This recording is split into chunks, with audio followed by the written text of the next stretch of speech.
Hello all, we're back again with the Humble Monthly Bundle recap for December 2019. So let's get started. This month we have 3 games, Yakuza Kiwami, Soulcalibur VI, and My Time at Portia. Honestly, this is yet again another solid month with 3 great games. It's also, unfortunately, the last month. I'll touch on that at the end, but let's quickly talk about each game.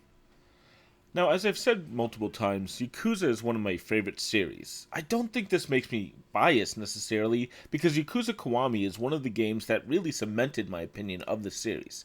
I just really enjoy this series no matter what. Yakuza games are like GTA-style exploration games of a semi-fictitious Japanese neighborhood with a focus on street fighting or brawling. And Yakuza Kiwami translates to Yakuza Extreme. What that really means is it's an enhanced version of the original game in the series, Yakuza. The only really extreme part of Yakuza Kiwami is being put on a whole new engine, and man, if you're looking at this in 2019, it might look somewhat normal to you, but this is a remake of a 2005 PlayStation 2 game, and it really stands out. There are some really great scenes here. Now, technically, this is kind of a sequel to Yakuza 0, but really that is a prequel for the entire series. The story here was intended as the start of the entire Yakuza franchise and can be played as the first entry into the series if people haven't seen any of this before. I do, however, recommend the series, and I suggest playing Yakuza 0, which I like a lot more, or just trying out Yakuza Kiwami, which is still just a great game. Now, I absolutely just want to love on this game, but there are a few things here that are annoying, especially the boss fights. They have some wonky rules in Yakuza Kiwami, and I think it's not as good as it could have been. There's just nothing horribly broken about it, but right now in PC there are 3 Yakuza games, Yakuza 0, Yakuza Kiwami, and Yakuza Kiwami 2. Hopefully we get more. And I think Yakuza Kiwami is probably the weakest out of the 3 games, especially if we talk about the story of the series. It just isn't as good. Not horribly broken again, but it's not as strong as the other 2 games, which are absolutely amazing and probably some of the best ever. But I will also say that Yakuza Kiwami is an essential part of that story, and, each of those games is easily worth full price. At $12, Yakuza Kiwami is a great deal. Definitely check it out if it interests you. Moving on then, let's talk about Soulcalibur VI. I kind of hinted that I didn't like Soulcalibur VI in my preview, and I'm back to kind of tell you the truth. I don't like this game. Now, again, this is considering it at a $60 price tag, and at $12, I'm definitely more forgiving of almost every complaint. But it's still not great. I did give it a 3 in my review, because I think that's what it earned, but personally, maybe I would have given it a little lower for my own taste. Tekken, Dragon Ball Z, Fighter, and Injustice 2 are just 3 fighting games that I've played in the last couple of years that are just far superior to Soulcalibur 6 in multiple ways. It's not that I hate the battle system in Soulcalibur, though I do prefer Tekken's system a bit more. Instead, the problem is Soulcalibur has needlessly tried to complicate it for Soulcalibur 6. For instance, Tekken 7 they added Rage Arts, which isn't the best thing ever, but it works well for that system, and it's a small change. Soulcalibur seemed to add like 3 or 4 systems at that level of like the Rage Arts. The worst being this rock, paper, scissors decision system that's even more complicated than that. There's dodges, ties, double ties, and more. I mean, seriously guys, we needed this? The single player offerings also sound meaty, and they can take you a while if you want to really play through it, but it's just not going to entertain you that much. It's just time to kill. Whereas the story in Dragon Ball Z is done a lot better. My god, the graphics in that are amazing. And Injustice 2, for all its problems, microtransactions, leveling, has better characters and again, a better story. Soulcalibur 6, though, is not a bad game. $12 is a good deal for it, and if you want to play it online, you get a lot out of it. If you want to beat down friends once in a while, it's great for that. And it's sad because I really like this series, and I want to again, but Soulcalibur 6 is not it for me. So finally, let's talk about My Time at Portia, and man, what a time it is. I personally already have 60 hours into this game and probably could put another 20 or 30 into the game itself just to finish the story, and maybe even more past that depending on how you like to play these life simulators or farming games.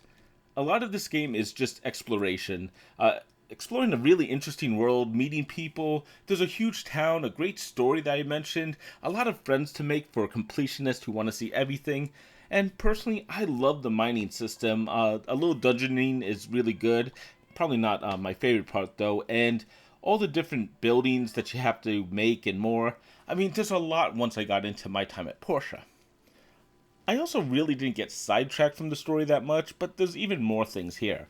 Decorating your house, hanging out with people, I did it only once or twice. Throwing parties for multiple people is supposed to be really fun. Farming, raising animals. I mean, these are just things that other people like about the game, but I didn't spend much time of my 60 hours doing already. There's just so much to do in this game that you're probably going to find something fun. My time at Portia is definitely similar to Stardew Valley, but that's not a negative, as it actually does quite a bit better than Stardew Valley. I originally thought I would prefer Stardew in almost every way, but now that I've played it, I actually think I like my time at Portia a bit more. The story works better, it's more guided, which I prefer, and I don't think it's a definitively better game. They're just both fantastic games, but if you like Stardew or Harvest Moon, or just curious about what I'm showing on the screen, pick this one up. There's a lot to do in my time at Portia, and it's definitely worth your time, I think. So, what do I think of the Humble Monthly Bundle for December 2019? Well, let me offer you a different view of this month's bundle than I usually do. Clearly, I'd like it, obviously. But Yakuza Kiwami gave me over 50 hours of playtime, 52 to be exact. And that's the main story with some exploration. There's absolutely more there to do. I already have over 60 hours in my time at Portia, and every hour of that was fun in my opinion. And Soulcalibur, yeah, I'm not a huge fan here, but I still put in over 15 hours, and fans are going to just be able to dump time into this, especially if they get into practice mode. You can play Soulcalibur for a few more hours yourself. Playing with friends is going to take even more, and then tackling online, I mean, you're going to have to practice even more if you want to really get good at this game. So, this month, I think you're going to find at least 100 hours of content here across all three games. Last month, I actually dubbed the Humble Monthly Bundle of November, Call of Duty, World War II, Crash, and Spyro the best month of Humble Monthly Bundle. The thing is, I don't like hyperbole. I actually meant that when I said that, and it took me a lot to actually decide to go that far. I don't want to dub this month the best month ever, and while it does have two strong games in my opinion, I think overall it's slightly weaker. But this is still a strong offering for Humble Monthly Bundle, and anyone interested in any of these games absolutely should pick it up. So yes, I'm giving this my final strong recommendation. And yes, my final. The thing is, this is also a little bit sad. We're saying goodbye to the Humble Monthly Bundle with this bundle. I've been in the Humble Monthly Bundle personally for over 3 years, and monthly has been really good to me, both as a gamer and as a reviewer. Officially next month, same day as this bundle unlocks, December 6, 2019, we'll be seeing the first Humble Choice. A lot of people have said it's the same thing as the monthly bundles, and hopefully they're right, but it is more expensive and all the games are seen at once. Theoretically, I'd love for this to be just a better value Humble Monthly Bundle, especially for the established Humble Monthly Bundle subscribers, which if you aren't already, you might want to just buy this one just for the possibility of the future, even if you somehow don't want these games.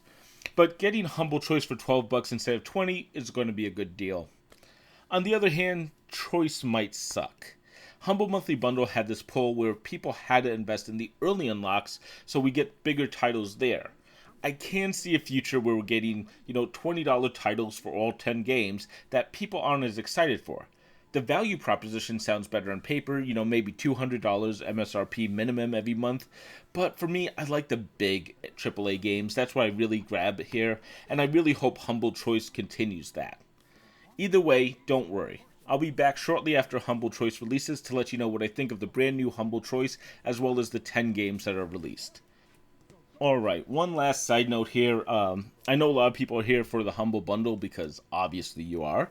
So it's almost December and it's a yearly tradition that Humble Bundle will be having another month-long Yogscast Jingle Jam Bundle. Man, that's a mouthful too. This is a charity bundle run by Yogscast. Now, listen. I'm not going to badmouth charity or charity bundles. That's not what I'm about, though. Remember, by buying it, they are donating to charity. You're not officially donating for tax reasons, at least. However, I will warn people that this is not the typical Humble Bundle or a Humble Monthly. It's fully run by Yogscast, and Yogscast makes the deals, and the games are given away for free for those studios. So you're probably not going to see many AAA games, probably none. At least there haven't been many in the last 2 years or 3 years. As for the bundle, people tend to buy in early, tend not to like any of the unlocks in the 25 days of presents that they release. So if you're interested in this bundle, it's probably going to be put up December 1st, according to them. Just make sure you're okay with just giving them money for what's available already, or just giving money to charity if that's what you want to do.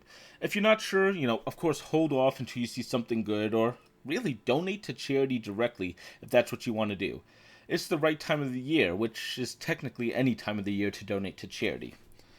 The last 2 years, there's been hundreds of threads about this bundle sucks, and hundreds of responses of, why? Don't you like charity? I mean, I've already seen one with one post I made. So, just be aware that it's not a normal bundle. These are stupid fights that people have, but I thought I'd just throw something in here about it, just to warn people about a slightly different bundle that appears, and to not expect the Jingle Jam to be at the same level or same style as you might expect from the Humble Bundle. And if you are a Yogscast fan, I'm not saying anything negative about them.